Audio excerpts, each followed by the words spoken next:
Sorry, I thought you were. Oh, False start. you're live. You're live.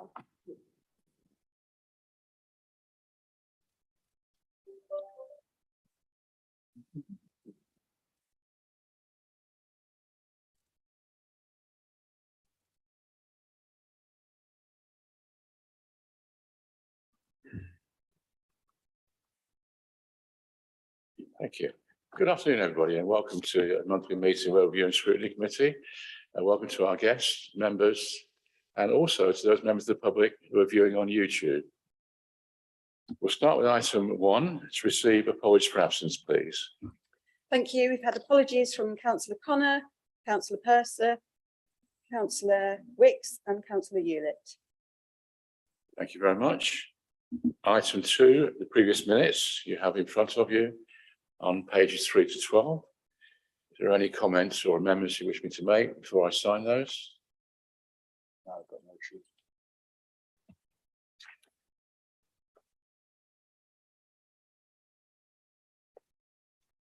I'll sign those accordingly. Thank you. Item number 3, to report additional items for consideration, which the chairman deems urgent by virtue of the special circumstances being now specified, and I have none. Item number 4, members to declare any interest in the local code of conduct in respect of any item to be discussed at the meeting. Do we have any items there? I have none. Nope. Thank you very much. Item 5, updates on previous actions. Again, you have a sheet in front of you. Are there any comments on there?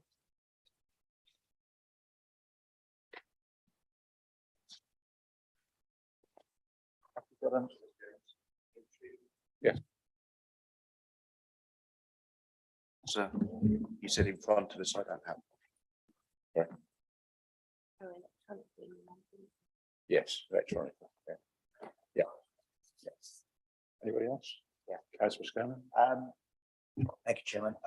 The request to invite the Mayor of the Combined Authority, is there any update on the availability of anyone to answer questions? Because we know that the Mayor is currently indisposed through medical procedures. Yeah.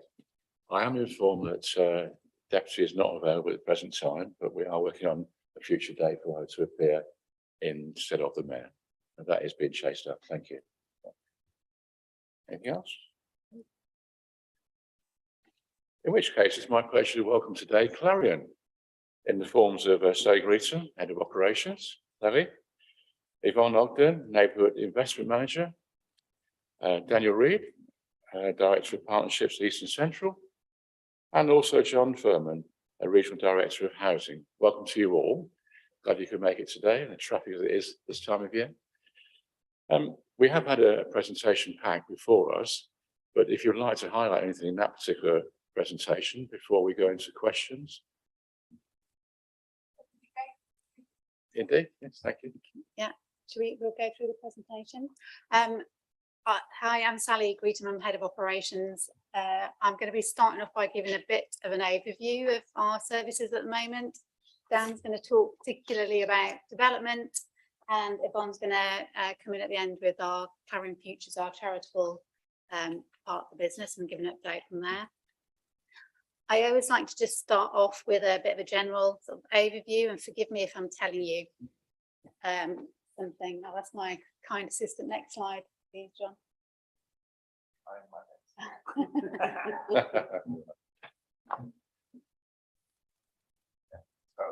I'll start talking. Yeah. So I'd like to start with a general introduction, just by way of explanation, but I think you're all familiar by now. So Clarion, we've got 125,000 properties across the UK, but a significant number in Fenland. We've got 4,324 in Fenland, of which over half are in Wisbech. And again, by way of a bit more of an explanation, we do have a number of regulators that we are obliged to work with. With the first being the regulator of social housing, and as part of their regulations, they've got a set of consumer governance and financial viability standards that we keep to, and of course it's a requirement that we work in partnership with local authorities, which is why we're always keen to come and meet you at events like these. We've also got a housing ombudsman who act as the same way as the local government ombudsman. They deal with any customer complaints that get escalated to them, and Homes England, who dish out money for new development. Next slide, Nick, please. So just an overview on our current, how we manage our homes in terms of repairs and maintenance.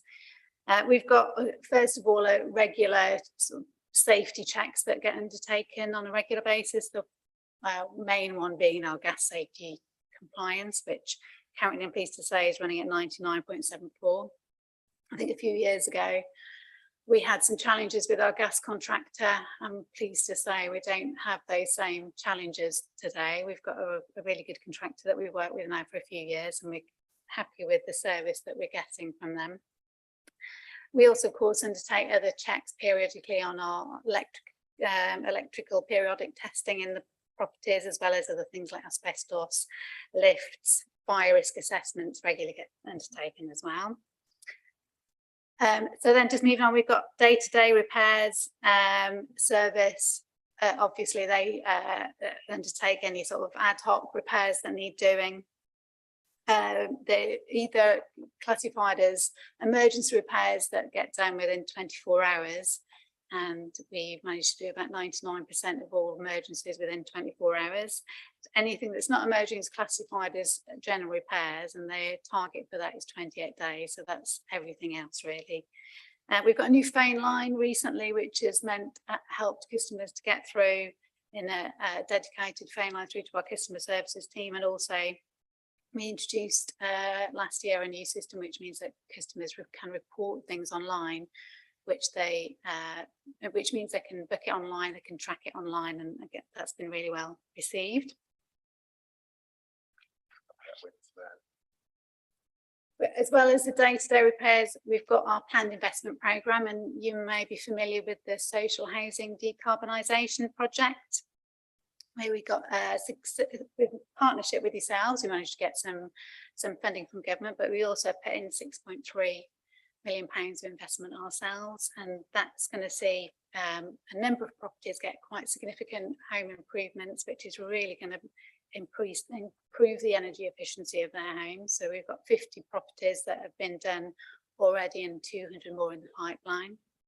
We've been really pleased with that particular project.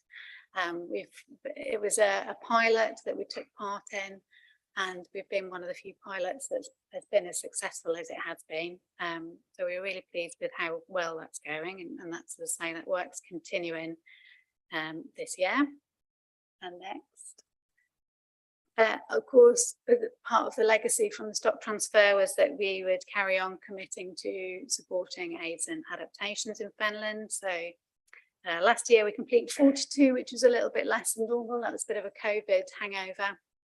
But this year we've got sort of more complete in the pipeline, 22 to date plus 37 in the pipeline, and you can see it on the slides there, the contribution that Clarion has made as part of that.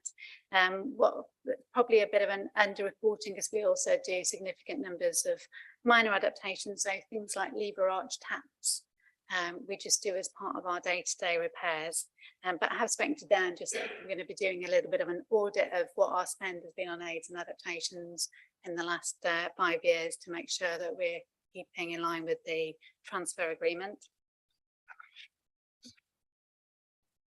So just as you will know, that Clarion manages HomeLink on your behalf. So I just thought I'd share some figures on the HomeLink applications. You can see from the applications that we saw quite a big increase last year in the number of applications, and so far this year it's not seen that replicated as much, but we usually see a significant increase in the beginning of each year. So we do expect that number for 2022/23 to increase from what it is at the moment. It's quite common that we'll get more applications in the springtime, particularly after Christmas. I guess the most sort of challenging figures on there are the fact that we've had more people joining Band A and Band B. So you can see the figures around Band C have stayed pretty static. But band A and band B numbers have increased, and that's probably replicated in Dan's temporary accommodation figures, because we're seeing more and more pressure on and people with more higher housing needs. Next slide, Dan. So I think you asked particularly to see some figures around lettings. So we've had 283 lets to date in Fenland. So I've just given you last year's figures by way of comparison. It's the case that we've seen fewer people moving out of our stock in the last since April this year. That's not just in Fenland, that's been replicated elsewhere across Clarion, across all our properties. And when we speak to our housing association colleagues, we're seeing fewer people move out of our stock. We think it's just because of the current climate. People are perhaps not choosing to move, but that means that we've had fewer properties available to let, which means that's again partly explains the increase in perhaps people in band A and band B figures, because we've got fewer properties for people to move on into. Our current let time, so on average, we let an empty property in about 43 days. That's a little bit higher than it has been historically. We can move on. John, thank you. So just by, again, a bit of a snapshot of properties at the moment. So you can see that we've got 48 what we classify as general needs properties empty at the moment. 10 are going what we call a full property appraisal. That's where we sort of just take a step back and look what investment is needed now and in the future, just to make sure that we're happy that that's going to be delivering what we want from it in the now and in the future. We've got a few other properties, like some properties that we're just hanging on to lease to Fenland as part of their temporary accommodation portfolio, and a couple of others that are part of the Rough Sleepers accommodation programme, but most are being worked on and ready to let, so we'll give them to people on the housing register as soon as we can. We've got, as you see, over nearly half of our empty stock is in our Live Smart stock at the moment. We are sort of finding Live Smart is a little bit harder to let. Again, that's not unique to Fenland. It's the same across all of our sheltered housing. And again, when we speak to the housing associations, they're also seeing slightly less demand for this sort of accommodation. We're currently undertaking a full review of our Live Smart Fenland stock to check that we're happy that it's doing what it needs to do, that it's the right model for our customers. Is it what customers want? And can we change anything to address that? I should say some of that 43 is in Summers Court, which is an extra care scheme. Customers are required to go through a few checks with social services in order to qualify for that scheme, because they need to be qualified for the care needed in order to go into Summers Court.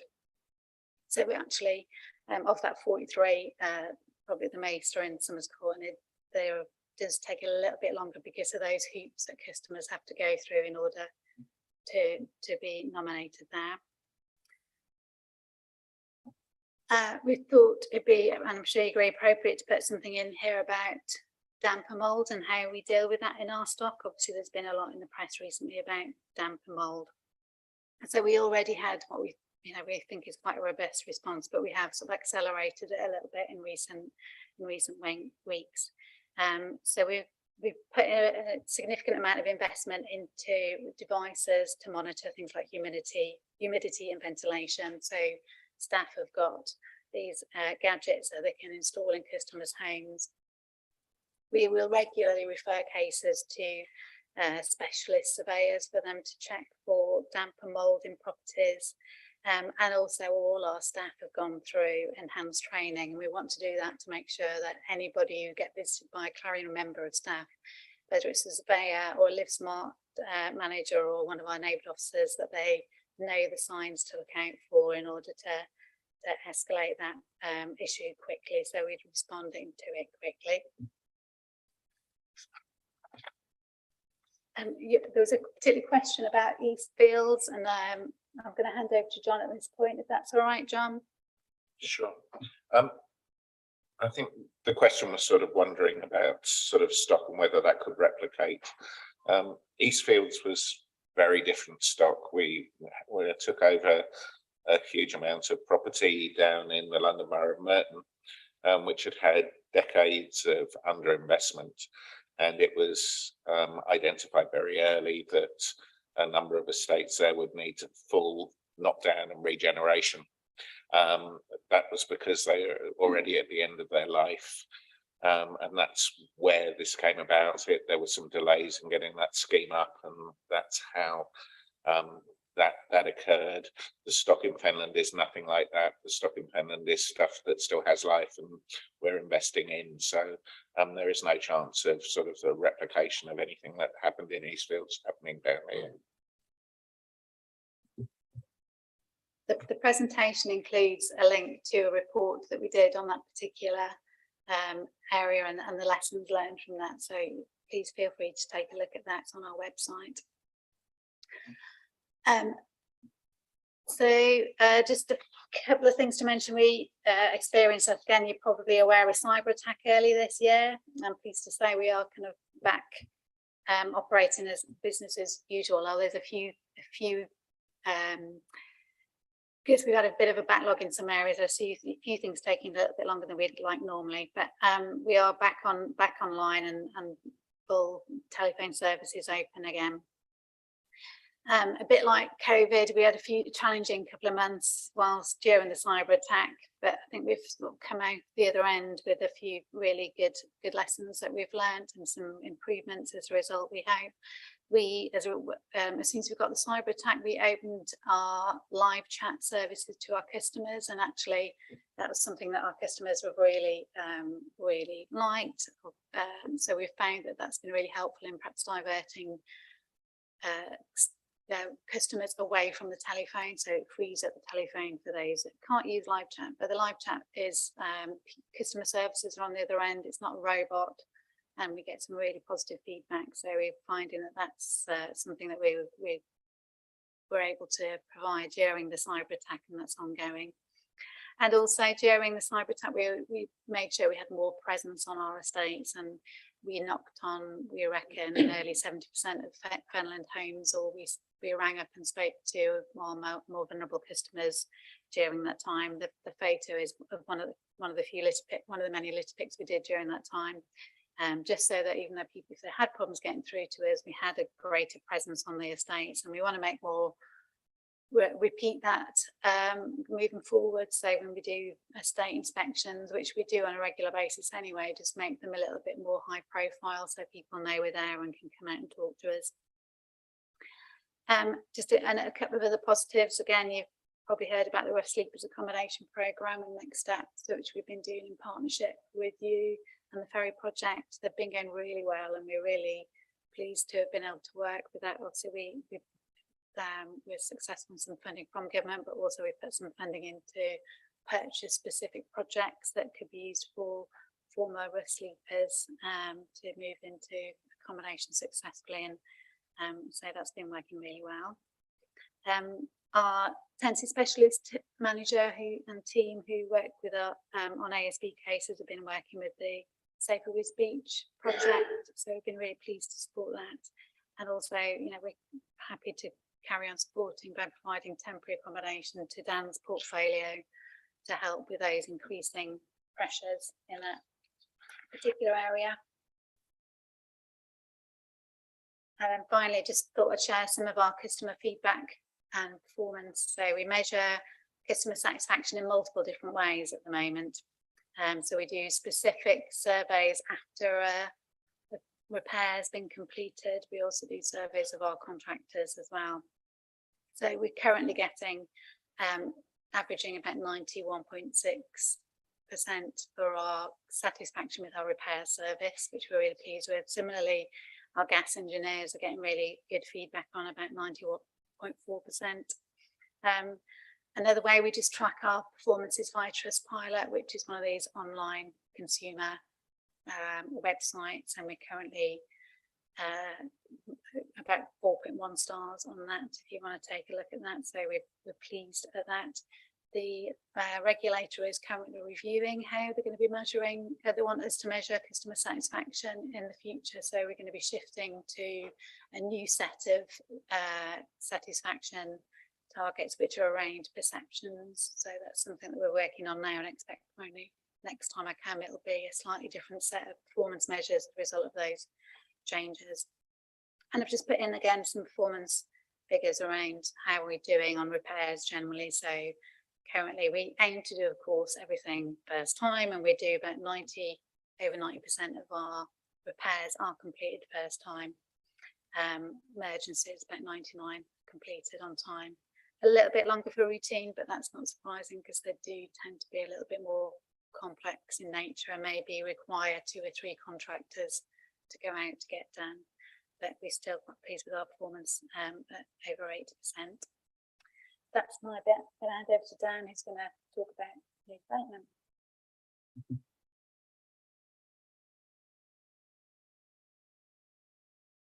Director for Central and East Region. Thank you, Sally. So Latimer, which is the company I work for, which is Clarion's development arm, completed 2,276 units nationwide in 21-22, not 21-23, 86% of which are affordable tenures. We're aiming to deliver a similar amount of units in this financial year, despite the difficult conditions in the housing industry. Just a bit on Fenland. Last time it was here, we were talking about a couple of developments we were hoping to move through. Unfortunately, with the current market conditions and some issues around planning, things haven't gone very well this financial year. So Gore Road in March, we've had to abort. We were hoping to build a 65 unit all affordable scheme there, which had previously been supported by the planning team. That support fell away when the planning officers changed. To a large extent, we should have been much more formal in our approach and got some written confirmation from the planning team that the 65 unit scheme was supported. Because we didn't have that, it was difficult to prove that point. The revised 55 units was requested was unviable for Latimer. Build costs have been increasing at a very high rate for a number of national and international reasons. So rather than expend any further funds on taking it to appeal to try and get 65 units, we've decided to walk away from that opportunity. It has cost us £45,000 because we were part paying for the planning application along with our partner construction. And we do understand that partners are still pursuing that opportunity, so they will still bring that forward as a planning opportunity. We may become involved in it again if and when it gets planning, and if the housing market settles and the building industry costs start to settle down. We were also looking at a site on Hassocks Way in Wimbledon.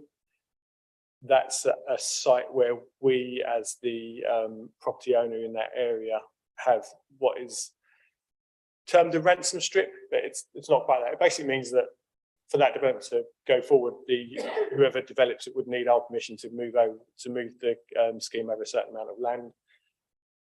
At this moment in time, the size of that contractor developer who's in control of the site is considered as unreliable at this time.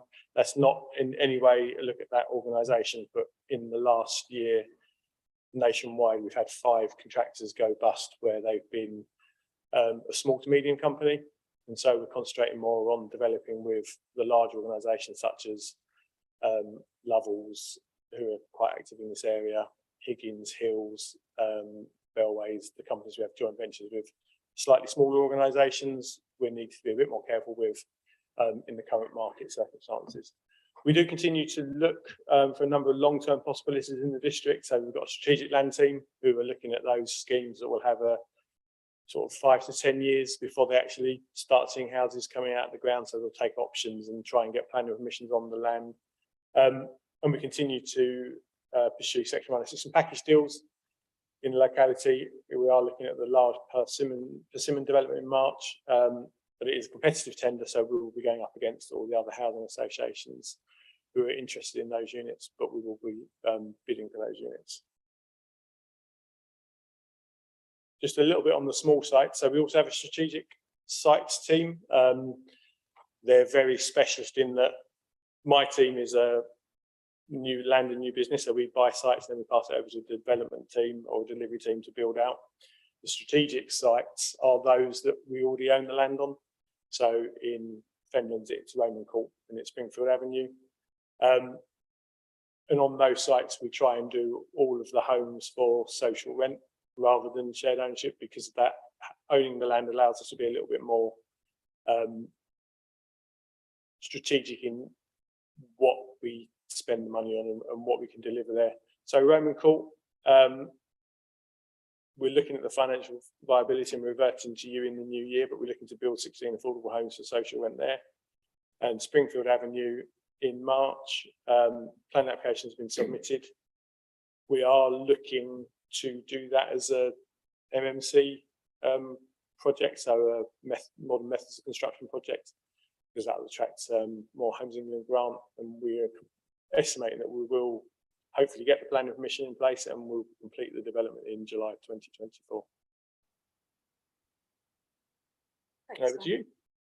Hi everybody, I'm Ron Ogden. I'm the Communities Manager for the East of England, and I'm part of Clarion Futures, which is the charitable foundation of the housing group. So I just want to give you a bit of an overview today of some of the investment and support that we've brought forward in Fenland. As you probably know, we've worked here for a lot of years with lots of local partners. So this year we've invested over 200,000 into Fenland, and that's through our community partners. 38,000 of that has gone in grant funding to support those partners in terms of strategic business planning, and also thinking about their future funding, how they want to operate. And we've done that through a consultancy that we've worked with. And we've done that really off the back of the pandemic and thinking about our smaller local delivery partners and how we want to help them to be resilient for the future. We've had youth provision funded across West Beach, March and Whittlesea, and we've engaged over 500 young people through our work, predominantly through Youth of Fenland, the Phoenix Youth Project, Active Fenland and Football in the Community. We had a board visit to West Beach Community Farm, which I'm sure you all are aware of, last year. And as a result of that, what was interesting was that they were running without electricity. And when my boss went to plug in his phone and couldn't, it kind of made us go, hang on a minute, how are they even operating like this, considering how many of our residents and community members they support? So what we've been able to do is bring forward funding to put solar energy into there, so they now have full running electricity, which means that they're able to deliver longer throughout the winter months, and also be able to deliver much greater than they have done previously. We've provided funding to food projects, in particular to FACT, and that's been both through their business planning and support, but also expansion of the food pantry, and more latterly thinking about warm spaces coming into this quite challenging time. Next slide, please. Thank you.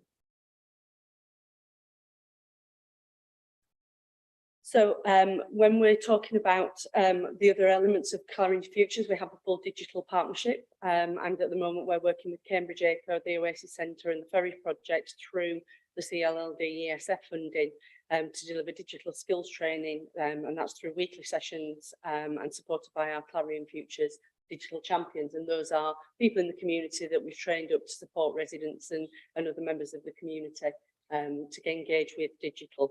We've also provided 30 laptops for loan. Our service aims to deliver a package of digital support that's tailored to people's needs, abilities and aspirations over a range of customers, including residents and their families. And we can bring forward device and connectivity access schemes, providing foundation and essential level digital skills, enabling the work of local digital grant partners and volunteers who can provide community-based peer-to-peer support for our customers, and working in partnership with specialist organisations that are committed to working with our customers who maybe have more complex needs and therefore are digitally excluded, to ensure that they are able to engage with the services that they need to. Thank you. Some of you may have seen in the press that we have brought forward an additional £500,000 worth of cost of living emergency funding.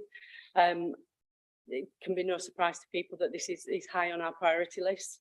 That funding will support warm hubs, expansion of food pantries, schemes for cooking on a budget, and thinking about warm packs that would comprise of such things as heated blankets, draft excluders, duvets for residents at risk of fuel poverty.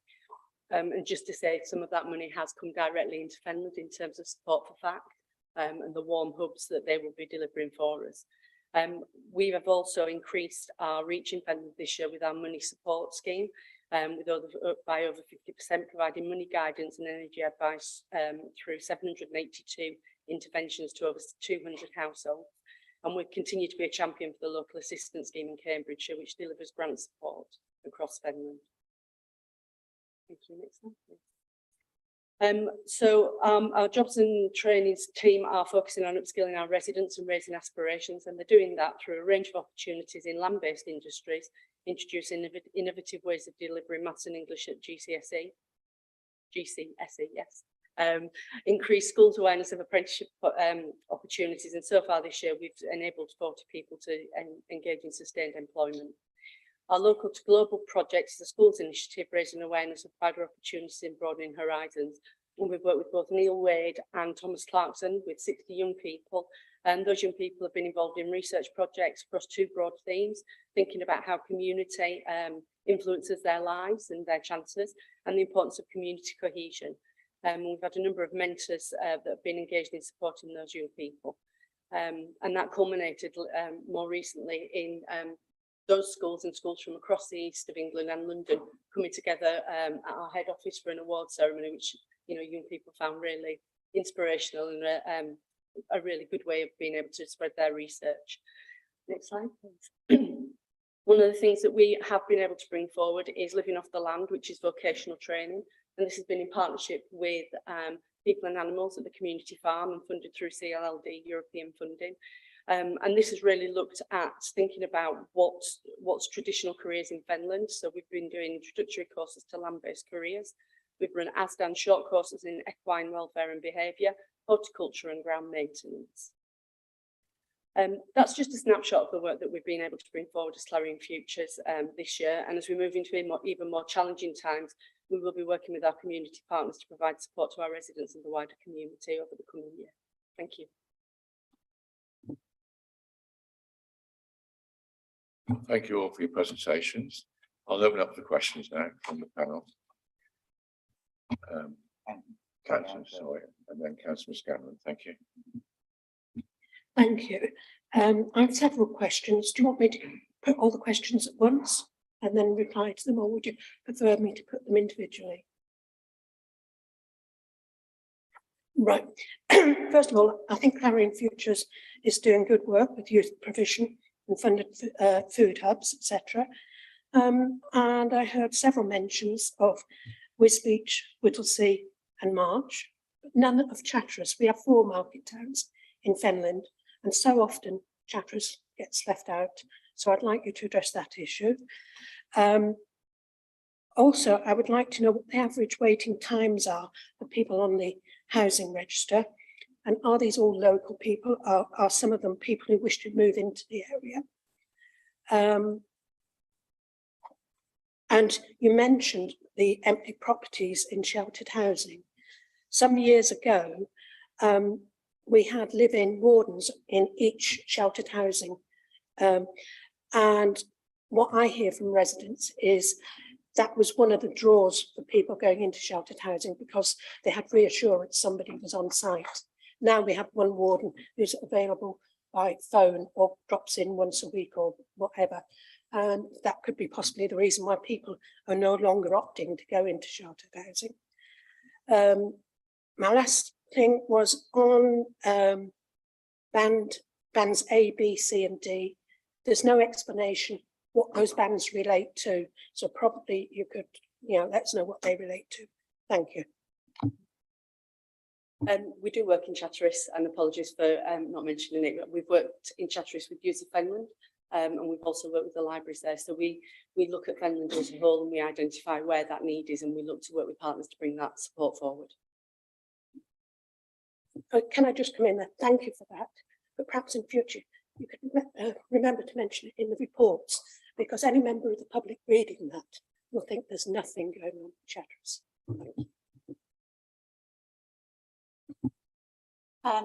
Perhaps I could try and answer the home link questions first, but I'm going to have to probably defer to Dan for some of the detail of that.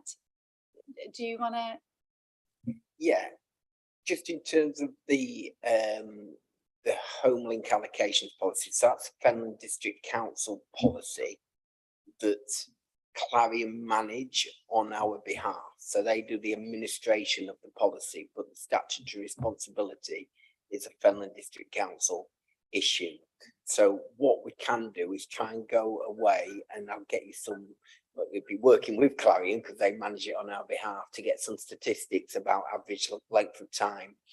It is an issue. I mean, I think I mentioned at some training recently on planning in relation to the average time for people in urgent need, which is band A.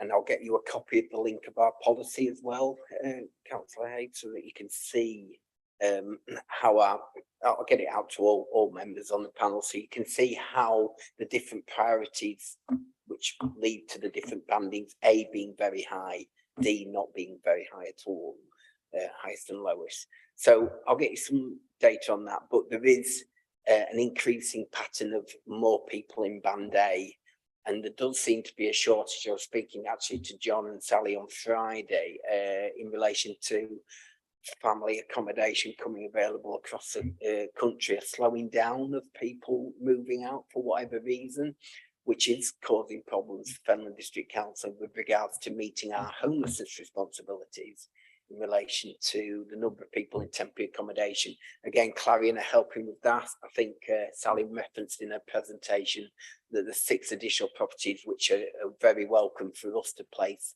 people on a temporary basis while we're going through their inquiries, etc. So yeah, that's something I'll get more information for you. And then you asked a question about our sheltered accommodation. So yeah, yes, we have changed the model. And again, that's pretty much replicated across this accommodation type, not within just Clarion, but within other housing providers. And we were actually, when we did have on-site scheme wardens, we were starting to see demand for that sort of accommodation falling off. So we remodeled it so that customers that live there have daily contact with a member of our Live Smart team, and certainly they will see Live Smart members of staff on site regularly, if not throughout. I would say daily, throughout the week. That didn't make sense. They're on site every day, and they get contact via the phone systems. But we realise it's not delivering what it needs to at the moment, which is why we want to have a look at the model and revisit it to see if we need to deliver something in a different way. John, would you have anything else to add there?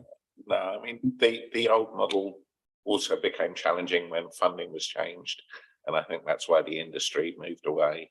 But we're, as Sally said in the presentation, we're reviewing the model that we use, and we're reviewing and talking to potential customers to check that it aligns with need. Thank you very much. First of all, congratulations on a well-presented presentation to us.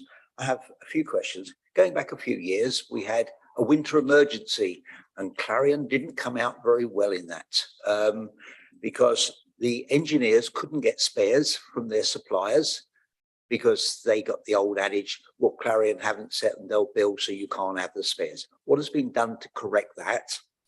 The next was, how many people are on the waiting list for Clarion properties within Fenland, which is something that you probably got the figures to hand. And small sites, a few years ago, the availability of small sites, and I'm saying 4 or 5 property sites, Clarion weren't in the remotest bit interested in them, and they made that quite clear at the time. They weren't interested in. Have you changed your policy on that? And are you still interested in small sites, because accommodation is paramount for everybody? You mentioned enhanced training over the damp thing.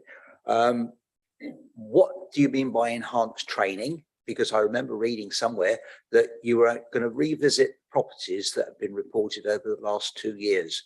My feeling is that you should go back to any property that has reported dampness over the last 5 or 10 years, because they maybe just say, well, they're not doing anything, so I'm not going to bother to report it again. So I think you need to sharpen up on that. And the new reporting system, how does that work? And in the presentation, gas repairs, 91.4%. Why?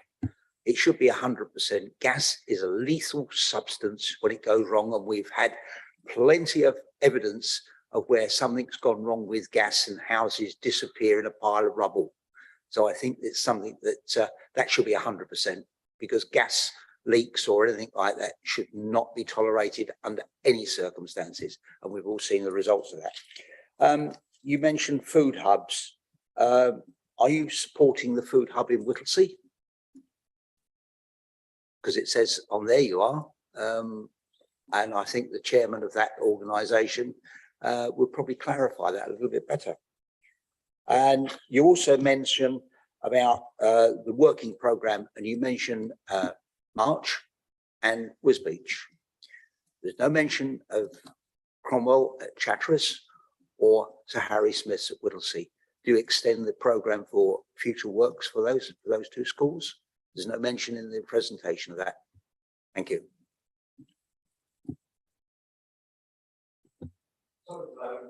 Yeah, I'll try my best. I've jotted them down. I'll pass over to my colleagues at various points. So you first asked about gas performance, as in, and you mentioned that, yes, a few years ago we had some problems with the contractor. Yes, and I think we learned a lot of lessons from that experience, and I'm pleased to say our gas contractor is we're a lot happier with at the moment. The satisfaction that we're getting from customers is a lot better. We actually started discussions with them sort of late summer as to how they were going to manage the winter period. So they've got a particular winter action plan that has kicked in already when it comes to dealing with emergencies. So far, you know, this year it's been fine, but you know, we've worked with a particular contract now for a few years, and we're really happy with things. It was a particularly painful year that year. I think it was about 4 years ago.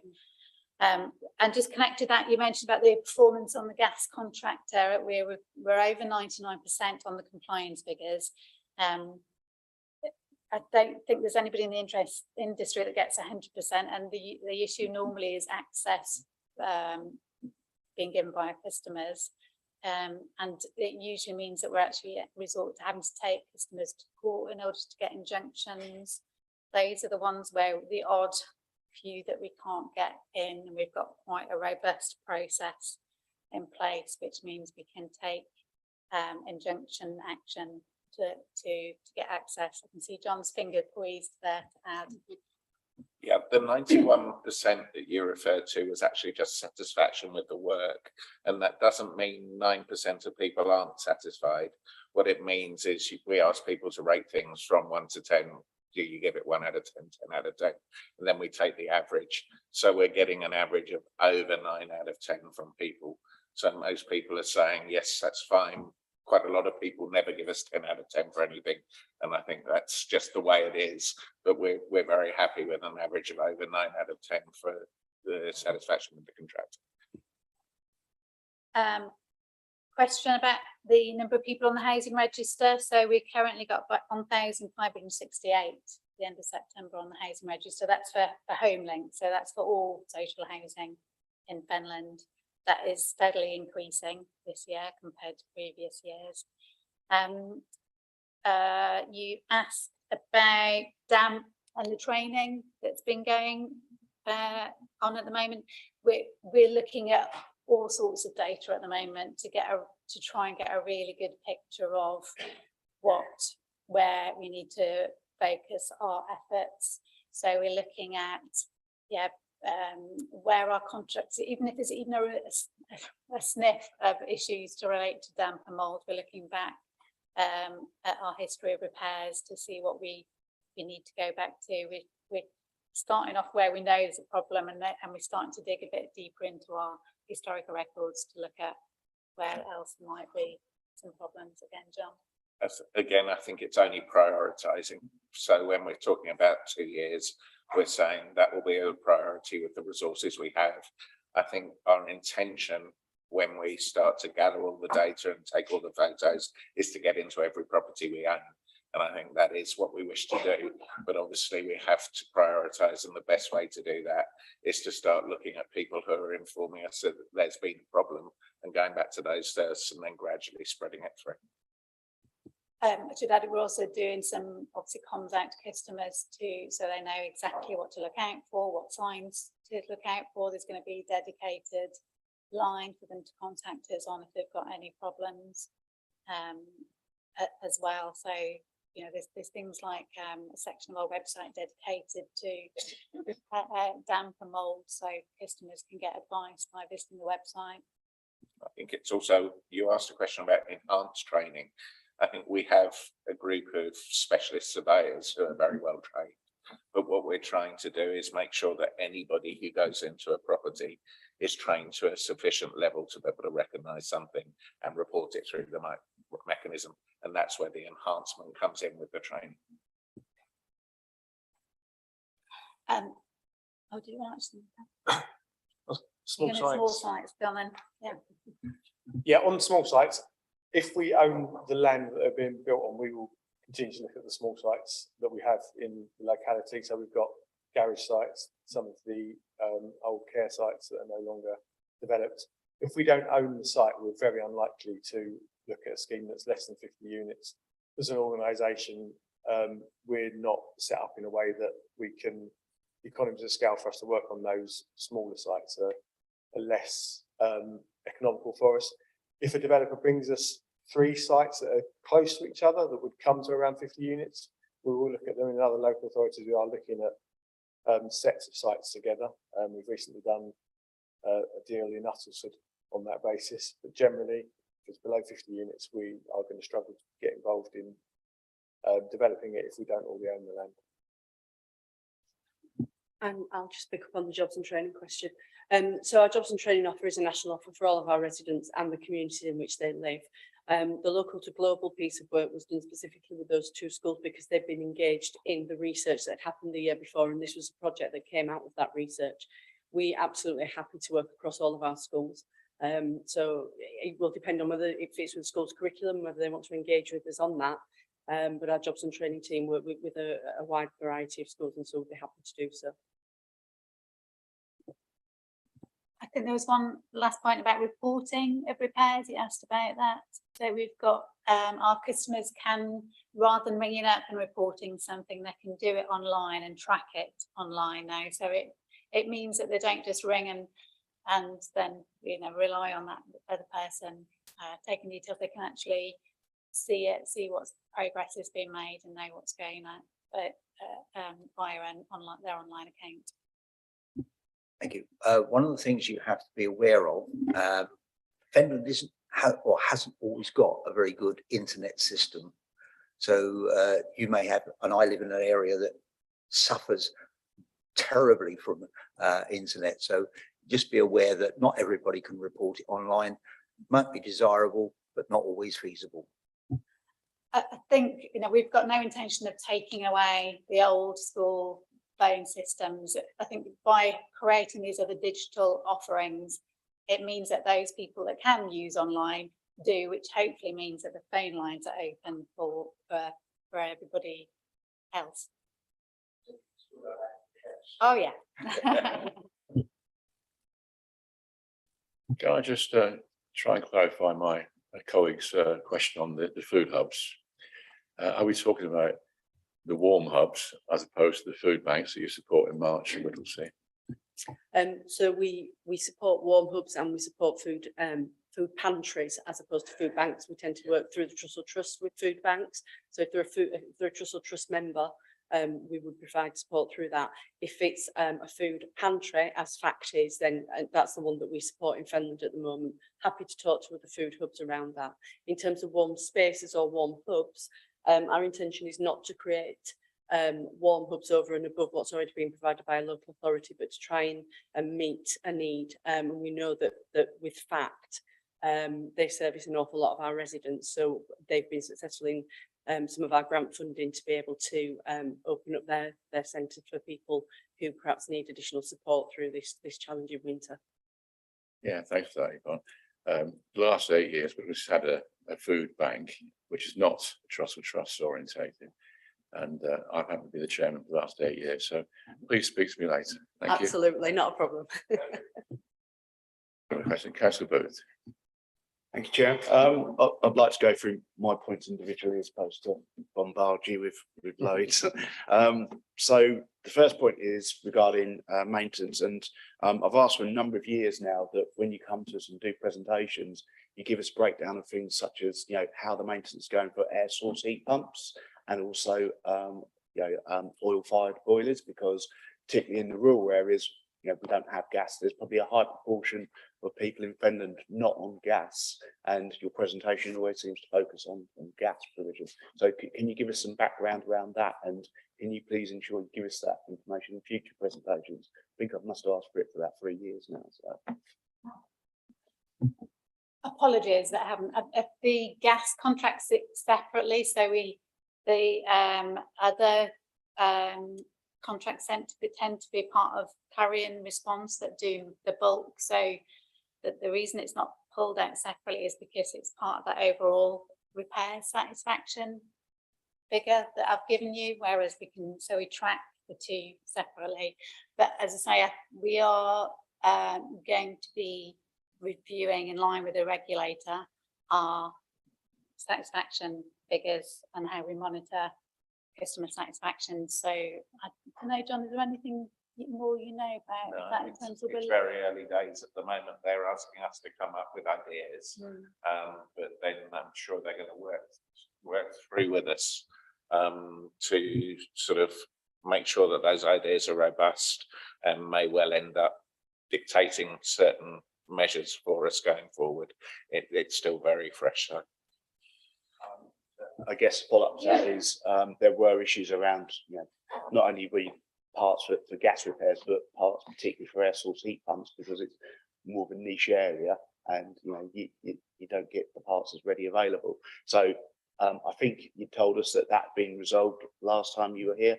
Does that continue to be the case? Are we experiencing any issues, particularly with, you know, what's happening across the whole country with supply issues? You know, is it sort of reoccurring again? I was just going to add, the development team have now moved to, we no longer do gas boilers in new development, so we have moved to a all electrical solution. In most times that is air source heat pumps. We are looking at infrared heating as an alternative, and solar panels as well. So I think our data on air source heat pumps will get better as more and more of our stock starts using the more sustainable new technologies. The question still remains: are we you know, experiencing supply issues? Are repairs being done in a timely manner, particularly as we come up to the cold time? So, I think it's fair to say we have been experiencing supply chain issues on a variety of things, and it's been changing throughout the year as to where those pressures and challenges are. I mean, our performance around our data repairs is well, for emergency repairs, 99%. So we are getting out to 99% of emergencies within 24 hours and sorting them out. It's coming up to 82% for all other repairs being completed within the time frame of 28 days. That's a little bit lower than we'd like it to be, and that certainly supply chain has been one of the challenges for doing that. But we've got, you know, we're able to shift and adapt, and where we need to bring on additional contractors periodically to fill gaps where we need to. But yes, it's been a challenge in the last 12 months. I don't think we've ever, I think we're all saying that at the moment, I don't think I've ever experienced 12 months like it. sort of following on from that point, you talked about like the days to relet. You stated it was 31.9 days in 21-22 when we were experiencing issues with COVID, and I remember raising number of properties that have been sort of, told to me that they have been empty for months and months, and your actual average has now gone up to 42.7 days. So we're going in the wrong direction to get those empty properties back into use. But there's a particular area I'd like to raise in a minute, but why is it that the average has gone up by a quarter and we're now outside of COVID? The supply chain has been an issue with that, but we've also had some challenges just with things like recruitment in our contractors and our own workforce, which has had an impact on our let time. I mean, void time is something that we are monitoring on incredibly closely. I mean, John will be regularly hassling me about voids and getting them let. I mean, from a business perspective, it doesn't make sense for us to have properties sat empty because it's our income. So it's not, aside from the moral, issue of not having properties let speedily, but yeah,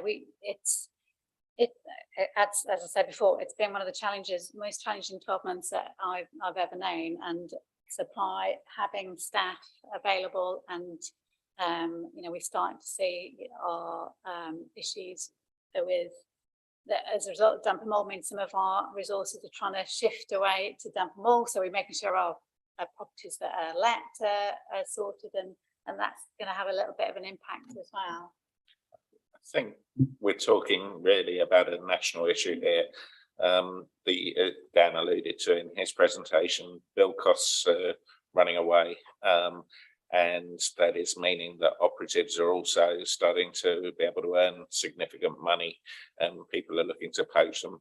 Whereas we may have used subcontractors before to help with our voids, there isn't the labour now necessarily to move as quickly. So we are having to sort of just readjust our position in the market to try and secure the labour to do what we want. As Dan also alluded to, we're hoping that will settle down. It looks like there is a chance it's not rushing away anymore. And when it does, then that will be easier for us to turn around and get back to where we were. As Sally had said quite clearly, we want to do the turn around our properties as quickly as possible for both economic reasons for us. If it's lying empty, it's not earning rent, but also for moral reasons. We don't want people stuck in homeless areas or B&B for longer than they have to. We want to be able to provide them with a home. I think just come on to the specific issue. So I think it was last year I raised about the fact that there are a number of empty properties at Fenland, and I have received correspondence from yourself. But since then, at a parish council meeting, the resident has actually come to us and said, they've been told by officers of Clarion that you're seeking to get rid of those properties, which is obviously causing a lot of concern amongst that community. If that's the message they're getting from officers of Clarion. And it just feeds into this point about, you've got empty properties here that could actually house people. I was given assurances last year there was no immediate sort of plans. It looks like you're certainly moving towards that direction now of getting rid of those properties. And I have to say, I'm disappointed that we haven't been kept informed of what's happening, and particularly to try and allay residents' fears, because it is a small community, and the fact that you've got so many empty properties, it does bite into that community. I think we understand your concerns. We met with Dan very recently and promised that we would look at the strategy and look at what was possible. And Dan said that he would also come up with not only concerns, but maybe suggestions, which we're happy to take on board. So we're going to meet with officers and we're going to run through and try and come up with a joint strategy. Is to try and get those houses back into utilisation and people living in them, because that's the bread and butter. I think I can't make you that promise at this meeting. What I would say is we'll look at all possibilities and check what is viable. When we get an empty property nationally, we will look at its viability, and we have to continue to be able to do that.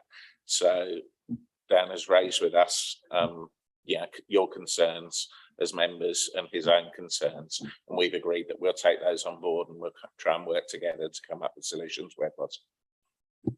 Okay, thank you for that. If you can, Chairman, questions around sort of future development. So the presentation you've given us is quite bleak compared to what you presented to us last year around what's happened.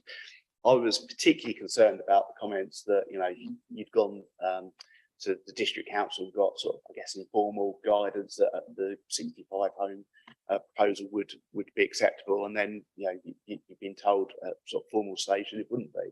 So I guess the question there is, what's happened there? Why did that happen? What lessons can we learn, both as Clarion, but also as a local authority? Because it sounds like that there's been an issue there with what you've been told. Did it go for a formal pre-planning application process, or was it just the informal planning application sort of guidance? It was a formal pre-planning discussion where we were told that a 65 unit scheme would probably get a planning permission. That was with a planning officer who left Fenland. We didn't get written confirmation of that advice. So when that planning officer changed to a new planning officer, they interpreted the planning requirements and laws differently. We felt we could have challenged that, but it would have been probably at an appeal stage, and it's one of those areas where, with our relationship with Fenland and with our other priorities around development, we are very unlikely to go to appeal in the local authority where we feel we have a good relationship. So we took the decision at that point that we wouldn't appeal that decision. Our partners in that scheme may approach it differently, and it may come back around, but what we've taken from that is to get more formal written advice and not work with planning officers on the basis of a handshake and a conversation.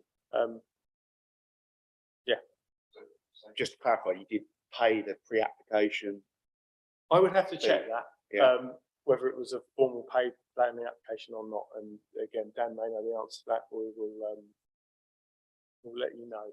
Yeah, because it sounds to me something's gone wrong here at our end, Chairman. And I think what we ought to take away is we ought to write to the planning portfolio holder and sort of highlight the issue here, particularly as it's such a large amount of potentially affordable housing that could have been delivered in the district. And That comment's noted. Thank you. And I guess the other point is, it doesn't look like we've got too many concrete schemes in the pipeline with the way you presented it. It sounds like they're more like 10-year schemes. So obviously barring the ones that are on your own property. So do you have a sense for how many properties you could deliver from those schemes? Obviously you can't give us the details of where they are, but how many units they might deliver roughly in Fenland? If our strategic land team look at them, they are going to be 200 plus type sites, because that's the level of scheme they go for. They will be going to look at buying options. So in those situations, they're going to a landowner and saying, give me a 5 or 10 year period to try and get planning on your land, and I'll pay you some money for that. And if we get planning, we will also guarantee to pay you this for the land if planning comes in. So to do that, you work on large scale sites. Equivalents, we've got 3,000 unit sites out near Norwich. We're the Colchester and tendering Garden Village that's being developed to the edge of Colchester in Essex. That's got 9,000 units on it. So these are large scale developments for the strategic land team to get involved. We're talking at least 200, more likely 300-400 in this location. But there is always a risk that they won't get through the planning process. That's why we take the options rather than buy the land up front. In terms of the large scale, our most likely route to new units in the near future, other than on our own sites, is through the 106 units that are coming forward in schemes such as Persimmon's master plan for March and similar such sites, which we are keen to pursue and would be keen to win. But as I've said, it's an open tender, so another RP may win those. I noted your comments about the viability, and many years ago now, I worked on an exception site where it was that critical between 10 and 12 units that you know, we had to go for 12 units, caused a bit of concern locally, but you know, we managed to deliver. But from what you're saying today, are you not likely to look at an exception site like a rural affordable housing exception site going forward? And I'd be interested to know what your thoughts are on the new proposed local plan for Fenland, because we're going away from this sort of policy driven to an actual defined boundaries game. If it goes ahead as it's envisaged, will that help with you getting planning permission for sites in the future? On rural exception sites, I would have to make a very good case for us to pursue those, because generally they are going to be below the 50 unit sites we're looking at. Again, if we've got some involvement, or so if we happen to own the access that gets you onto that site, or we own part of the site, we would look to work with partners to grow those sites to a size that we would be interested in. And if we're getting up to 50 to 75 units, we might do it. As to the local plan, I think it will help, but what all developers want is certainty. So I think, and I'd stand corrected, but the Gall Road site, which we've withdrawn from, was in the local plan and is now coming out of the local plan, unless we can get, or the partner can get the planning through for the local plan change. So what all developers want is a certainty. So as long as the boundaries are remaining the same, we're happy with it. It's where we might have worked on a site for quite a while, and now a decision is taken that that's not where we want the houses, we want to move them somewhere else. So certainty for all developers is what we crave. Can I just bring Dan Horn in there, please? Thank you, Chairman. Just on the exception site situation, so we have got partners who do want to deliver specifically exception sites, and they work as part of a partnership with Cambridgeshire Acre, across Cambridgeshire and Peterborough, doing that work. So, and we have delivered quite a few. Obviously, you've got an example in your parish, Council Bill, but also we've had success in other villages elsewhere. The local plan, we think, will help as well, having red lines dividing communities, because then in the previous plan, well, the current plan that we're going through the change process at the minute with regards to our current local plan, it often made it more difficult to find a site because perhaps a landowner wasn't sure about its true value potentially in relation to that. Is there a hope value that's more without that clear definition? So moving forward with any parish council that is interested in developing an exception site, they'll have that clarity. And when they go out to a contest, they always say go out and get, you know, especially with philanthropic landowners out there, to come up with a site, you're more likely to get potential sites to come forward, because they'll get more than agricultural value, but much less than market value. So, but they'll have a much clearer understanding of that likelihood through that red line around the village area. So I think that will be a help. Thank you. Chairman, I mean, I was told because we didn't have the defined boundaries, there was no exception site policy, and by planning officers at the time, which I challenged. But yeah, I believe it will help going forward, and we will do that. Well, the draft local plan actually has, you know, some guidance on exception sites, which I think still needs tweaking, because it fails to mention about support from parish councils, for example. But that's for another discussion elsewhere. One other point I just wanted to raise about development was, obviously we have particular viability issues here in Fenland, and I know the sort of calculations for providing affordable housing isn't helped by the formulas set by government. But I did raise last year about approaching the combined authority, because they've got a pot of money that can help the delivery of affordable housing. So specific on that Gall Road site, have we asked them if they would be able to make a contribution to make that site viable, to progress it? We haven't asked them specifically about that site, because we were putting Homes England grant in to the level that we're allowed to. If the combined authority put their Homes England grant in, then it would be equivalent to the amount we were using. It's two separate pots of the same money, really, isn't it? And we were also looking at putting recycled capital grant funding in on top of the Homes England grant to make it viable. Unfortunately, the cost of the 55 unit scheme was equivalent to the cost of the 65 unit scheme by the time we moved through the planning discussions, because of the way build costs were going up.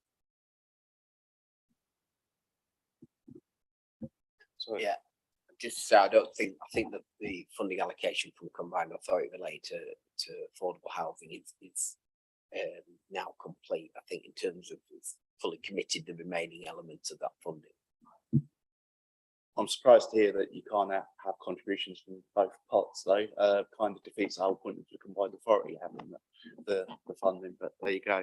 And then final point about development is just around what you've alluded to with like renewable energies and that. We did sort of raise last year about, you know, sort of look at those, and it's positive that you're going to be incorporating that type of technology in. But one point I did ask last year was about batteries, house batteries in combination with solar PV. Is that something that you're now looking at? I think last year you were only just sort of considering it from what you said to us. But the other issue, I guess, around that is I'm told that it's taking 6 months to do an installation at the moment because they can't get the staff because we've got a skill shortage across the country. It's unfortunately true. We are looking to move to no gas on any of our developments. So the move to air source heat pumps is really good, but there is a lack of air source heat pumps in the country now, and as more people move to that technology, there is going to be a requirement for some factories to open and some more air source heat pump technology and solutions to come forward. We are looking at the battery based system. We have when we speak to a developer, so on sites with 106s where they're still using gas because they're going to break ground in time not to have to move to an air source heat pump, we are requiring that they, for our properties, move to a non-gas solution, and we offer them a template of how they should do that, and that involves a photovoltaic air source heat pump and battery storage solution. Some of the larger developers are completely on board with it and happy to use us almost as a testing ground. Others are very wedded to doing gas until the very last moment, where they legally are no longer allowed to do gas. And in those cases, we're finding we're not always winning as many Section 106 as we would. But we have a preferred way of delivering it, and we are trying to move that out to the market and get people developing in that way. Thank you. Can I ask 1 or 2 points? Military covenants residents, where are we with those? Do we have a number on the books waiting for properties? And if so, what sort of waiting time do we have with those? We can take a look and come back to you with a figure for that. It would be helpful, yes, thank you very much. A couple of points on communication. How do you keep your residents updated on contact details, for example, the local housing officer? So we encourage we ask that our residents go through our contact centre, and then the contact centre manage all initial first stage inquiries, and they can actually manage significant number of those first stage inquiries. And if there's something that needs a member of staff to go out, it then gets fast tracked to the local team that can arrange for contact the housing officer. We keep our website updated and send out things like newsletters quarterly as well, so that customers know how to keep in touch. Not everyone has access to the website, of course, but yeah, that's fair enough. Okay. Yeah. Probably Dan could come in on this one, but just so we clarify the line of communication, when you have problems, do you receive complaints from Fenland councils direct, or do they go through Dan, please? So what we've set up from previous feedback, because I think historically there used to be concern about where in the Clarion system, particularly for residents coming to a member to say, I've got a problem. So what Clarion listened to that and set up a dedicated regional director line. So I think John gets them actually technically through it. No, so what happens is you can either send directly to a regional director at I can't remember. I think inquiries regional director, which is an email that we can recirculate to all members. So you can send directly. You might want to copy me in as well, because that's just to be aware of it. And then it's like then in our complaint system for 3Cs. So they monitor all of those. And John, do you want to come in? This allows, but if they go through that formal route, it allows us to track them, guarantees you get a response within a timely manner. If they go through the less formal route, we can sort things out, and we can sort things out locally with Dan. But by putting them through that website, the email address we've set up, it gets that guaranteed response from the right part of the business. As long as it's clear, we're not duplicating effort, that's the thing. Okay. If there are no, Councillor Booth, yes. Yeah, just on that, because I am using that email address fairly regular basis. I found that it's taking between 3 and 4 weeks to get a response, which when you've got residents concerned, is really too long, I would say. Is there anything you can do to speed up that response? The numbers that are coming through have increased hugely. And I think it's to do with press and various things that have encouraged that. We then had the cyber attack, which slowed things down. We have got a response time now where we're looking at 20 days. It is something that in time we will want to reduce, and we will hope to get back down to a 10-day response time.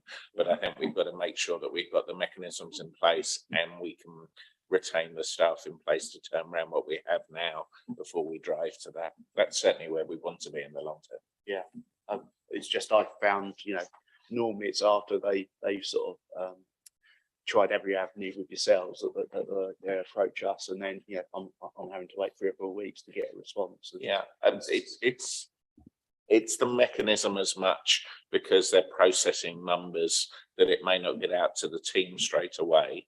It doesn't necessarily mean it's taking us 20 days to look into it. It's the volumes that come through. Quite often, hopefully, if people have been trying to pursue something themselves, we will have information to hand, and we will be able to deal with them pretty quickly once they get to the local teams. Just been whispering my a method of communication might well be through the town clerks. If we have a regular sort of update on contact information there, that might help this particular problem. I think we want to become more proactive in what we send out, and I think that would be a great way to do that.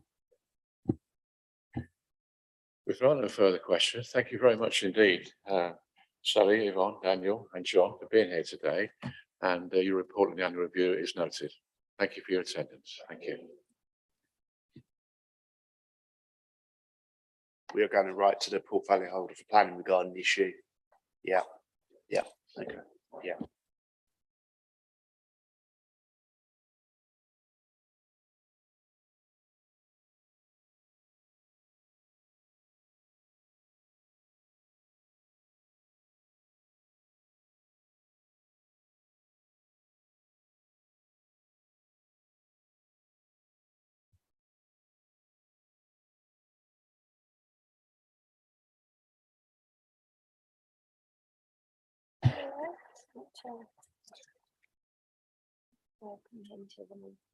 Yeah, I will welcome them. It's back to my November.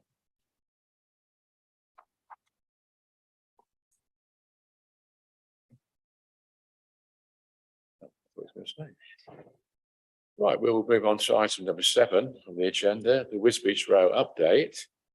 Consider a note, the Wisbech Row update. I'm delighted that Tim is able to join us virtually. We had worries about you, Tim, for a moment, but technically all has been solved. So welcome to our panel meeting today. If you'd like to give us a brief update, and then we'll launch a few questions at you. Thank you.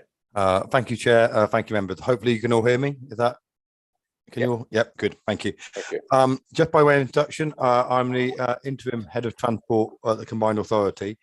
And thank you for allowing me to join by technology, because I've since found out that my son has got scarlet fever and been sent home from school. So I just hope he hasn't passed it on to me. So I do appreciate you doing this by technology. Just with regard to the Wisbech Rail, I think it's worth firstly putting it into context around where we are with our local transport and connectivity plan, and then I'll give you some more detail around the Wisbech Rail bit in particular. With the local transport and connectivity plan, which is the transport strategy framework that we set, it was previously updated and published in January 2020, but due to a number of key improvements and key issues that have emerged over the course of the last 2 years, things like COVID we've learned a lot from, and national government policy has changed, etc. So we've been updating our local transport connectivity plan and working with your officers in the Fenland district, and also working through with councillor seats and some of the local element to the update to the plan. We are looking to update that the local sections and continue to do that, and outline the 4 market towns and understanding how they can improve access into those areas. And that will be, and we'll be going back through with working constituent council, but also the Transport Infrastructure Committee at the Combined Authority. And I'm also happy to come back to this meeting to outline the local transport connectivity plan with regard to the Fenland element going forward. There has been a delay to the publication of the plan, because we are still awaiting guidance from central government. This was due out in September, and I keep being told it's due out soon.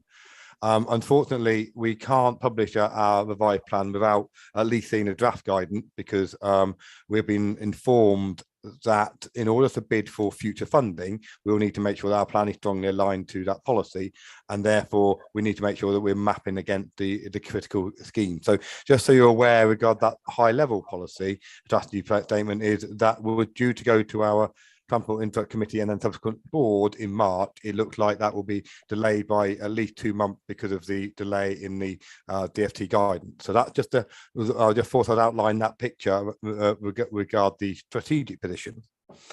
And then with regard to the Wisbech Rail, a paper was taken to our Combined Authority board last week, having previously been discussed at the Transport Infrastructure Committee, where funding have been thought and secured to look at the range of options between Wisbech and March.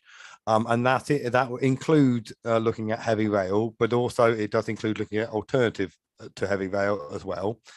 But in order, the reason why we wanted to pursue that route is because we understand that heavy rail is an option, and it can help to form the link between Wisbech and March.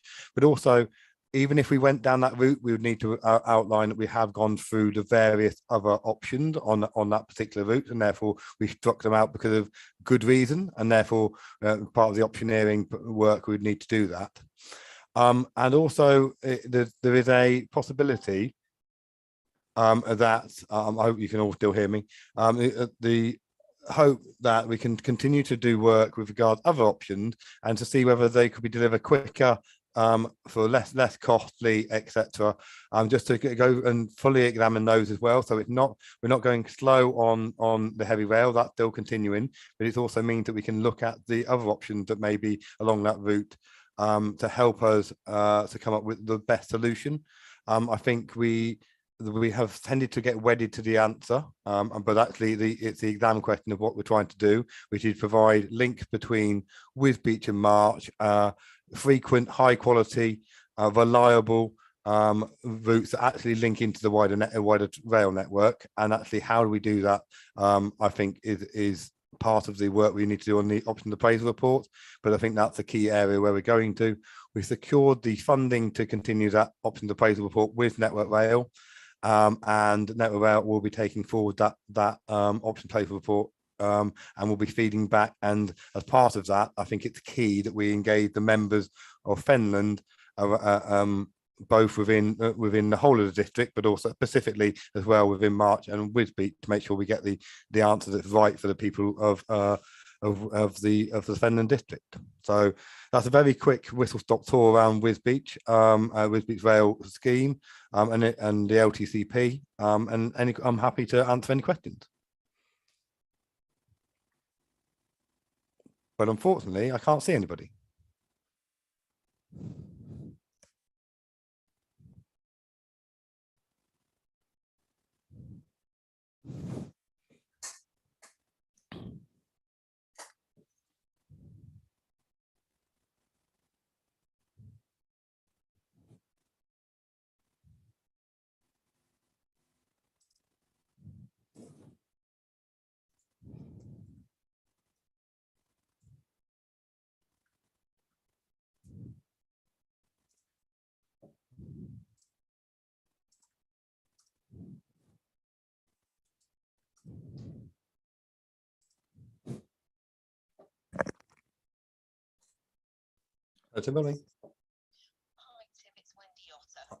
I thought it would, yes, I thought it would be. I don't know what happened because I was talking to cam 3 and it's still there, but the room gone. So yeah, I'm not sure either because I'm also suffering with health related issues due to kids. So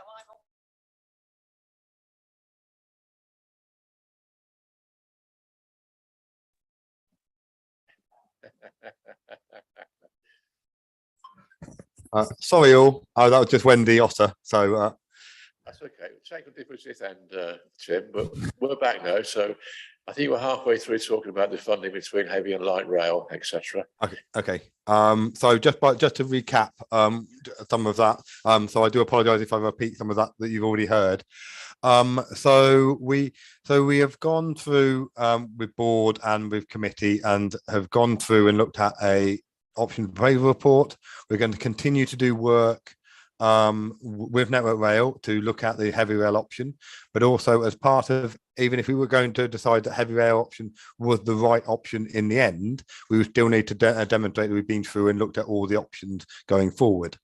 So we are continuing to look at the exam question, which we've been set around what is it we're trying to deliver. So I'm assuming members will be in agreement that we want a fast, reliable, frequent, safe connectivity connection between Wisbech and March, and how we do that it need to be understood. But we just so everyone's aware, we will continue to do work on heavy rail, but also looking at the other options to see whether other options could be implemented cheaper, faster, and more conveniently, while we continue to look at the heavy rail option, or it may be as well as or instead of. And therefore we've managed to secure the funding from the Combined Authority Board, and also we have also secured the expertise of people within Network Rail to continue to progress this piece of work forward. And the other thing I did touch on was, I think that how we progress this piece of work, I think it's essential that we continue to engage with members within Fenland, but also within March and Wisbech particularly, but across the whole of the district, to understand that we are taking those key points on board around what the members would like to see from this piece of infrastructure, and how we take that forward, and also to reflect on what the findings are from the options of favour report. So I think that's what I covered. I'm happy to take any questions, and anything I don't know, I'll take away and we'll get answers back in a timely manner. Thank you, Tim, very much. I'll open up for questioning now.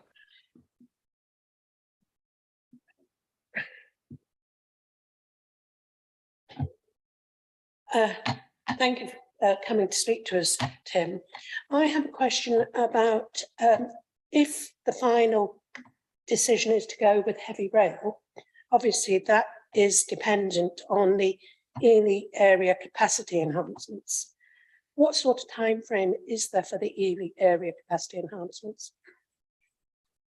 So with regard to Ely area capacity, so I have some relatively good news about Ely area capacity.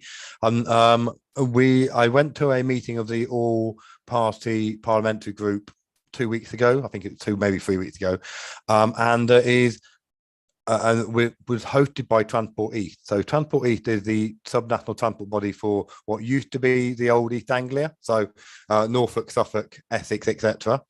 And they were outlining that their high priority scheme for them, whether that's of any mode, was the Ely air capacity. So a scheme outside of their own region, so in a different region, and they are trying to actively encourage a discussion with the Department for Transport and other MPs from across the country that recognise that Ely air capacity is the right answer. So that includes MPs from the north of England, also from Midland Connect, and also the east of England, and also the England Economic Heartland. So we are trying to lobby our government around the capacity. So I don't think I can connect to a time frame, but there's definitely positive sounding that are coming from government at the moment, along with the fact that we did also secure additional funding from the Combined Authority Board to do further work on the Snailwell Loop, which will also help with movement into new markets as well, etc. So I think that gives you a slight answer to my question, to your question. But regarding the time frame, I think the government, depending, we've had various answers from government around the air capacity, that depended very much on who was the Minister for Transport in post at the time. So we do need to understand where Mark Harper and Hugh Merriman MPs are with regard to air capacity specifically. If I can just come back on that. Obviously, at the moment, we're just looking at doing the options assessment, which includes heavy rail, but also the light rail. If at the end of that options assessment, it's decided to go down the route of light rail, how easy would it be to, at a later date, convert that to heavy rail as and when the capacity at Ely is large enough to be able to do that? Sorry, Councillor, halfway through that you cut out, but there was so if you could repeat the question, that'd be really quite helpful. If the options assessment, after the options assessment, it was decided to go down the route of light rail, I'm just a bit concerned that at a later date, if it was felt that we needed to go to heavy rail, how easy that would be and what the probability would be, because I'm concerned if we go down the route of light rail, it's an inferior service to the heavy rail, because people would have to change and wait for another train. And I'm concerned if we went down that route, we would never get heavy rail from Wisbech. Yeah, so just regard I think the part of the option debate will work need to be, can the light rail option, if it's implementable quicker, faster, and for less money, but part of that needs to be looking at can that then be updated to allow for heavy rail on that route, and that cost would then need to be outlined in that report. So you'd have a light rail option, a light rail plus whatever the extra bit is for heavy rail, and heavy rail as those options going forward. So I think that needs to be articulated as part of the study to allow you to have the total picture rather than it just being what option A, option B, option C. We need to be able to understand what those assumptions are within those to allow for informed decision to be made. I'm pleased to hear that. Thank you. Councillor Booth. Thank you, Chair. I have to say I'm disappointed with the content of this report, because it just seems to be delay after delay after delay, and it's going from the sublime to the ridiculous with regards to Wisbech Rail. I've been on the council now getting on for 12 years, and this was first discussed when I first was elected to the council. So reading this report, it looks to me that we're saying that there's deficiencies in the 2020 business case, because we're having to fund additional research and do more work on what is required to be able to get funding. Is that correct? So no, because actually things have changed into 2020. So the grip stages that you need to go through with Network Rail and also the green books, they have been updated. So that we don't need to do updated in work on all of our schemes, need to be updated to reflect the changes in government policy. So what we're saying is the bureaucracy being imposed upon us by the government is actually causing all of these delays. Is that correct? I'm not a member of the national government, and so I'm not willing and not at liberty to outline that. But with regard all I can say is the fact that with regard to the business case that was outlined in 2020, it was coherent and appropriate, and now we have to do more work to make sure that we are ensuring that we're taking on board what we need to do with the work the Network Rail will require, and also what the government require to allow us to make sure the business case is appropriate. Yeah, well, I think what you're saying is they've changed the goalpost, so we're having to do more work. Is that correct? I will refer back to a previous answer. It was coherent, but it was an appropriate business case at the time, and now we need to do work to make sure that we are submitting a business case that is robust and would not be challengeable, whether that's legal challenge or any other challenge if we take things through the right processes. Okay then. Well, I'll take that as a yes from what you're saying, but that's my own interpretation. What I would like to get an understanding for is if this additional work, which is another £310,000 taxpayers' money, carries ahead, what are the next stages? How much more money is going to be spent on consultants, and how long before we actually get something where the residents of Fenland could actually get between March and Wisbech, and between Wisbech and Cambridge? So with regard to the next stages, so there's a staged approach with regard to delivering any infrastructure scheme. So you go through the various outline business case, final business case. So we need to go through the relevant processes. Just so you're aware, this money isn't going to be spent on consultants. I don't think that matters greatly because it's about the expenditure for taxpayers. I understand that this will be spent by Network Rail and the experts within Network Rail. So it's not buying in external resources. It's with people that know how to deliver these types of schemes. So hopefully that will give some confidence. But I know that wasn't the essence of the question. And therefore, regard the actual next stages and the cost of those, I will need to get back to you on that. But we need to understand what the outcomes of that report is, because ultimately, if the report comes back and it says that delivering option A is considerably more value for money, cost effective than option B, there may be a different route we need to go down, and the cost implications of that. So I'm happy to outline the next stages and how that will go forward, but actually the cost of that going forward, I think at the moment would be a bit of a finger in air, and I think I'd like to give that due consideration and come back to you, and then have some science behind that as well. I mean, so you know, will there be a railway in my lifetime if we go through all these stages? Because it's saying that it's delay after delay after delay, and nothing's actually been delivered. So, what would be the normal sort of timescale to deliver from beginning to end? It goes back to whether you're trying to deliver the heavy rail or whether you're trying to deliver a light rail or an alternative. Because I believe that a light rail or an alternative could be delivered within the next 5 to 10 years, but then we don't need to go back to the previous councillor point around making sure that that's the fit for purpose for heavy rail. If we're looking at heavy rail and the operation for heavy rail is, I think then that links back to Ely capacity and the other issues that we've got, and that may well be a longer term operation to deliver something on the heavy rail. So I think that the lower cost options will obviously be more likely to be delivered, but actually, is that what we want as a collective? Do we want to deliver something and improve that connectivity, or do we want to hold out for a longer term that's likely to be longer term and more expensive around heavy rail? And that is decisions that we need to make, and part of this options appraisal report will allow us to make that decision. Okay, thank you.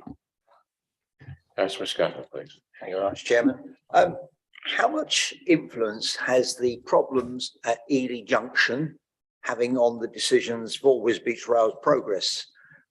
We hear all the time that there are problems there, they're going to be resolved, then there's more problems and they're going to be resolved, and nothing seems to get resolved. So how much influence is that having on the progress of any decision?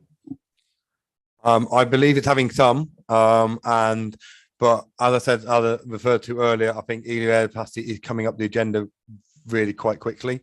Also, the other thing I forgot to mention in my previous answer was around Sizewell, and with that being given the go ahead on the Suffolk coast, getting the construction material to Sizewell. We've outlined that actually you need Ely capacity to ensure that goes along the rail network, not necessarily along the A14.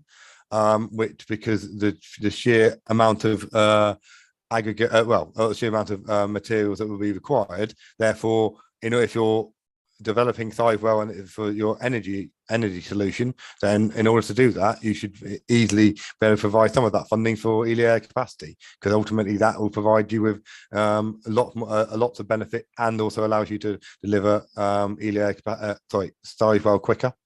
And therefore, going back to your point, Councillor, I think Ely is an influence around anything in the rail network, but it is a high priority for an awful lot of authorities and it going up the government agenda.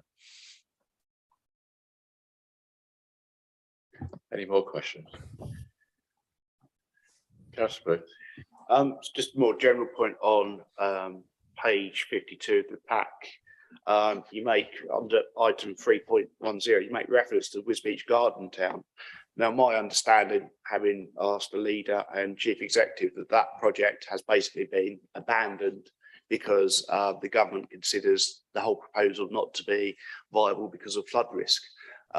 So are we using that as an argument? Because surely that's not going to be a sustainable argument to take forward, saying, we're going to use that as a basis to get funding if the government's already said no, that they're not going to support that proposal. Noted, and yeah, I will take that away. Thank you, Councillor. I'll update accordingly and liaise with those that are necessary. And I guess on a more broader point, you've given us an update on the A47 upgrade. I think it's clear to say from this report the chance of getting a dual in is pretty remote because of the BCR ratings. Is that correct? So, with regard to BCR rating, it is one of the lower ones within the RIS and the National Highways RIS. So, it's a RIS called the Road Investment Strategy, and they're on RIS 3. It is one of the lower BCR within that program, and therefore I would honestly say that holding out the hope for dualling would be optimistic. I think actually probably where the focus would be again in this very short term, while we continue to look at where that funding is and we can improve the BCR, would be on safety improvement, alignment, and all the things we can do quickly. That's not to say that dualling shouldn't be on the table going forward, but with the BCR we need to do a lot of work around it, and that's to improve that. But actually there are some very quick wins, and we're trying to promote those through the National Highways. A follow-up to that is you're talking about the smaller scale projects. So, for example, we've had the Guyane roundabout delivered sort of beginning of this year. Now, originally, as part of that project, they were going to do bus pullouts or bus stops that took the buses off of the A47, and I was sort of saying, yeah, that's a great idea, because otherwise, all you're going to have happen is that the X1 will come along and it will stop twice an hour and stop the traffic, which is happening.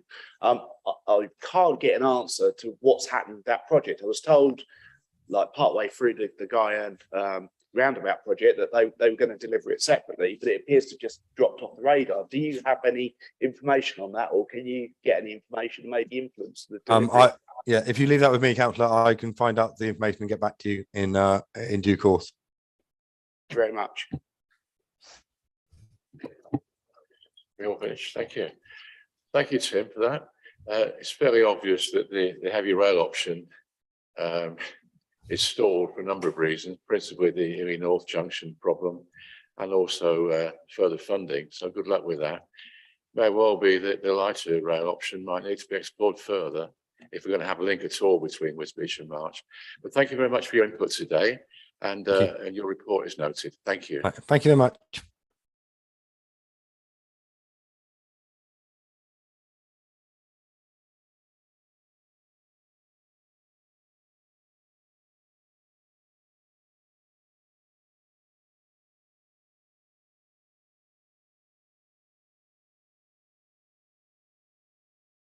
Looking forward to January.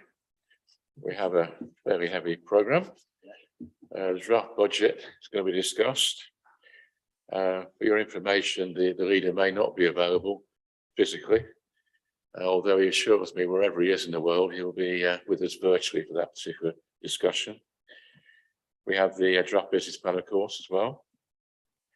Fees and charges, progress in delivering the economy corporate objectives to include planning 22-23 and commercial investment strategy and investment board update.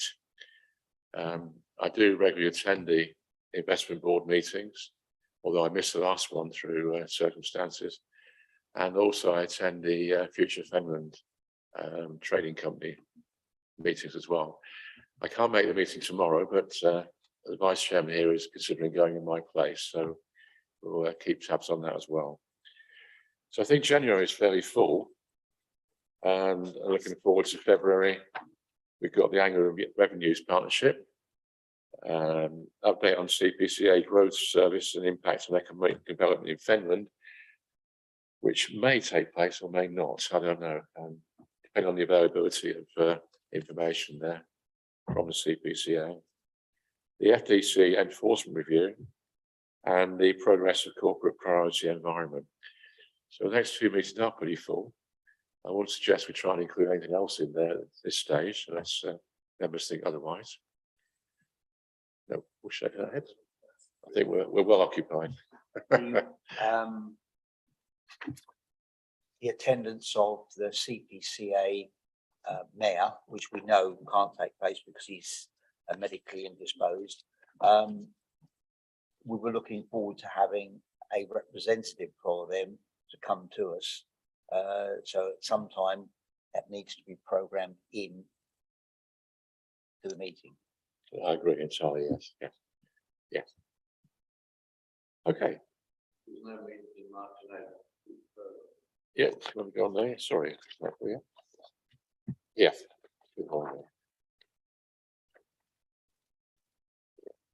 We haven't got a program for March and April at the moment, that's fine. So we then run into May. So yeah, time 6 on, doesn't it? Okay.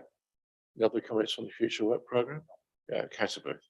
The chairman has not mentioned about the task and finish group yet today. Yes. I'll bring Amy on this one, but Amy would like to explain what we're trying to achieve between now and January. Thank you, Councillor Booth. Thank you. Yep, so obviously the meetings were previously set up and they were then cancelled as a result of other things that were happening at the time.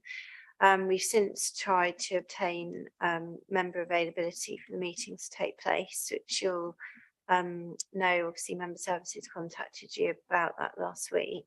And we're now correlating that member information with officer availability with a view to trying to fit 3 or 4 meetings in between now and the next meeting of overview and scrutiny, with the hope that any recommendations with regard to the KPIs can be taken to that meeting for approval.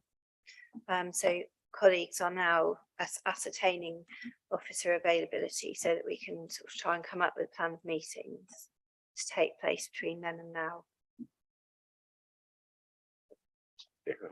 Have we had responses from all councillors? Because my understanding is we hadn't had responses from all councillors beforehand. That's why the other meetings didn't take place. So initially the meetings were scheduled but were cancelled in view of the passing of Her late Majesty and to respect obviously the national requirements of the time.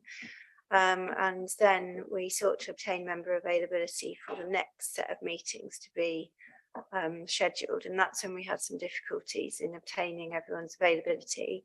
But member services have rung around everyone now and have all member availability. So it's just a matter of coordinating it with officers, because each meeting requires up to 2 officers to attend for the service areas represented, so that they can sort of discuss any sort of factual input that you might need on developing the new KPIs. Absolutely. But my concern is that the councillors are going to be available. I provide my availability in fairly short order. And I think we had assurances from other councillors that they would, and from my understanding that wasn't provided. There was quite a few dates that passed. I actually forego the chance of working on those days because of availability, and time just kept ticking by. So I am concerned that they won't carry it, or the meetings won't take place. given the timescales we've got, yeah, I think it's probably almost unrealistic to say that we'll be able to feed in KPIs for the business plan for this year. What I would like us to consider is actually just looking at KPIs regardless and not being wedded to the business plan for this year, because KPIs can be developed at any time.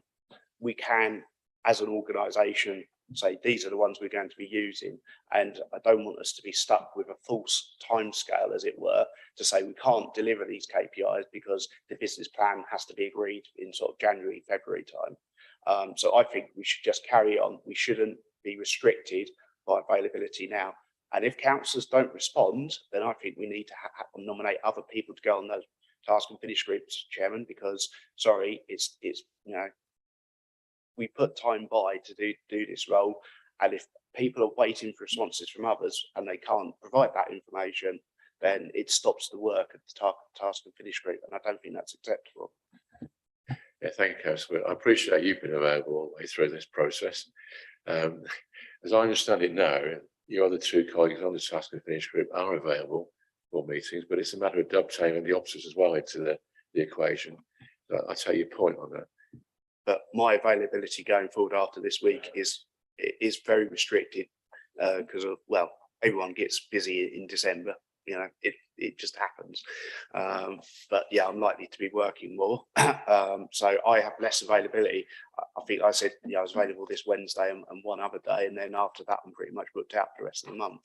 So I think we need to be looking at dates in January and going forward, and not just sort of saying we've got to get it done by this date, because whatever KPIs we come up with now, they're never going to be developed in time to work straight away with the new business plan. KPIs can take months to develop if you need IT systems to sort of report on it, if that isn't already available at MI. So I think we just need to put the meetings in and make sure that we can't have good quality output as opposed to rushing something through, because to be honest, the business plan is pretty much unchanged year to year. The core of the business plan is very similar with the objectives. So I don't think if it takes us a bit longer to come up with KPIs, it's going to be the end of the world. Yeah. Sorry? Yeah.